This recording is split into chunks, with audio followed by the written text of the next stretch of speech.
Have you ever tasted freedom? I mean real freedom, not the kind offered by this world. I'm talking about eternal freedom. Freedom from shame, from regret, trauma and wounds. Freedom to love and be loved freely and not be held captive by fear and pain. A freedom where emotions aren't suppressed, only to explode or manipulate from the darkness within, dominating actions and identities. A freedom of truly knowing who you are and that you belong, that there's a purpose beyond the finite. Have you tasted it? I have. For a glorious moment I have.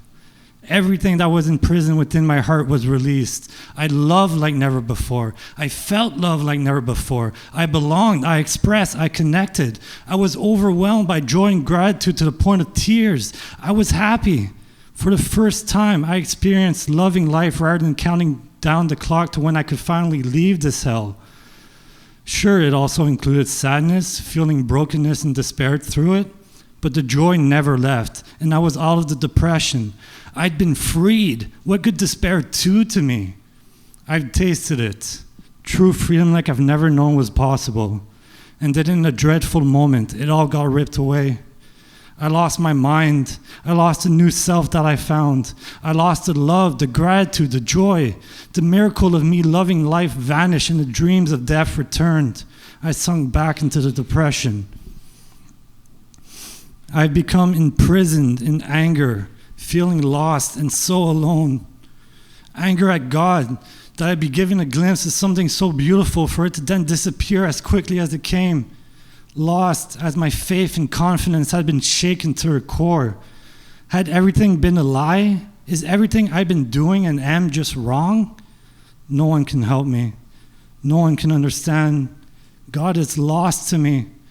And so, believing the lie that I am truly and completely alone, the demons rush in like a pack of wolves to finish the kill. The truth, though, the truth is I'm not alone. And the way out of the lie doesn't depend upon me. I may be lost in the darkness within, but it doesn't depend upon my non-existent light to shine through. It depends upon God's fiery and blazing love, on His power and not my strongest weakness. If any of this depended upon me, I would truly be hopeless. Hope is not gone. Not all was lost. I'm not as empty and numbed as I have been most of my life. Fear may be rampant. I may feel lost, depressed, broken, and angry, but hope is not gone. I now have something within me other than pure pain, regardless of whether it's desired or not. What I experienced, this true freedom, it was just revealing a taste of heaven, what is promised to me. For me, in this life or the next, it doesn't matter. But my own efforts won't free me, just my willingness. Who I become through that willingness is what matters. But what or how much I can or can't do doesn't. This experience was a gift I was too broken in a moment to recognize. I just need to hold on, not to give in to the demons, and when I inevitably do, just turn back. The good news is, I can't do this alone, but I'm never alone with God. No one and nothing else has eternal hope for me. He has always seen me true.